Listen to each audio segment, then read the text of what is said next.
Monday night in Washington, in a game between the Capitals and the Carolina Hurricanes, Capitals forward Lars Eller was called for charging against Hurricanes forward Jesperi Kotkaniemi.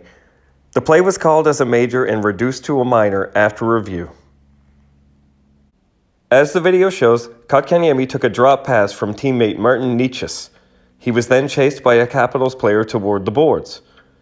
As he made the turn, Eller slid across from the slot and finished his check on Kotkaniemi.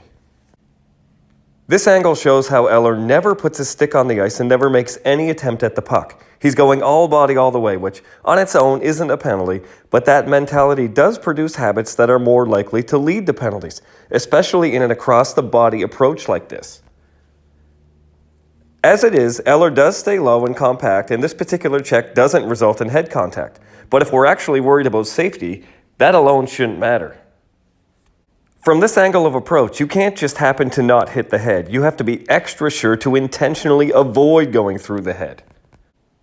The principal point of contact in this case wasn't the head, but the question becomes, is the reason for that because Eller did such a good job avoiding the head, or is it because the shoulder just happened to be first in line, even though his trajectory or path of travel was still one that would have taken him through the head anyway?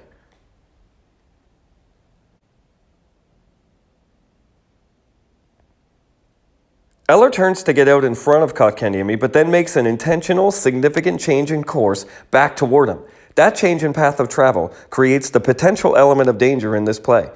Watch Kotkaniemi's right arm position change as contact develops. At first, it's way out in front, protecting the head, so to speak, just like it is now. As he goes around the turn, it pulls back. And he pulls it back some more. Here, Kotkaniemi's head is way out in front, unprotected. If Eller hits him at this moment, it's much more likely head contact will occur. Then, in the milliseconds leading up to contact, his arm happens to go back out and his arm and elbow shield the head again. But as we've seen, one more sudden move by Kotkaniemi could have changed everything again. So the question can't always be, was there head contact? There's too many variables beyond the hitter's control that may or may not result in head contact. The question always has to be, did the player delivering the check do enough to avoid the head contact or not? And under my system, he did not do enough.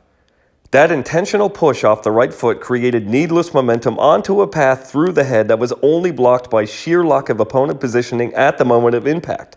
And where this positioning was not reasonably predictable on approach, I think charging was a great call.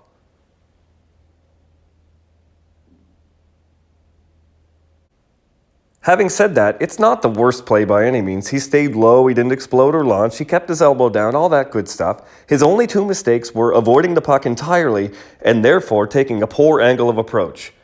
Therefore, I'd classify this as a hockey play gone wrong, putting it in the 1 to 2 game suspension category. Tough Call would suspend Lars Eller of the Washington Capitals 2 games for charging.